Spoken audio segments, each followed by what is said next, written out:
Champions trophy semis లో Aussies 264 పరుగులకు all out అయింది. భారత్ ముందు 265 పరుగుల లక్ష్యాన్ని ఉంచింది. స్పెయిన్ కు సహకరించే డ్రై పిచ్ పై ఇది చేజింగ్ సవాల్ అని ఎక్స్పర్ట్స్ చెప్తున్నారు. మరి మన వాళ్ళు ఎలా బ్యాటింగ్ చేస్తారన్నది చూడాల్సిందే. ఆసీస్ బ్యాట్స్మెన్లు స్మిత్ 73, అలెక్స్ క్యారీ 21 పరుగులు చేశారు. ఓపెనర్ ట్రావిస్ హెడ్ 39 పరుగులు చేసి కాసేపు భయపెట్టాడు. భారత బౌలర్లలో షమీకి 3, వరుణ్ చక్రవర్తికి 2, జడేజాకు 2 వికెట్లు దక్కాయి. అక్షర్, హార్దిక్ చెరో వికెట్ తీశారు. మిగిలిన జట్లతో పోల్చితే ఆసీస్ బ్యాట్స్మెన్ మన స్పిన్నర్లను కాస్త సమర్థంగానే ఎదుర్కొన్నారు.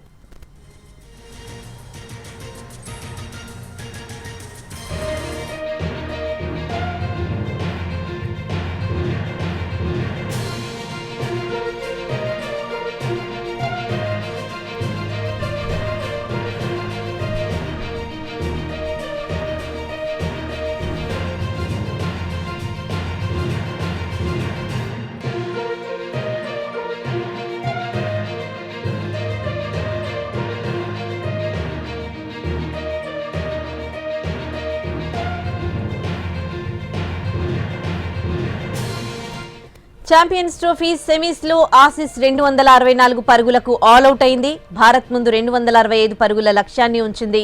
స్పిన్ కు సహకరించే డ్రై పిచ్ పై ఇది చేజింగ్ సవాల్ అని ఎక్స్పర్ట్స్ చెప్తున్నారు.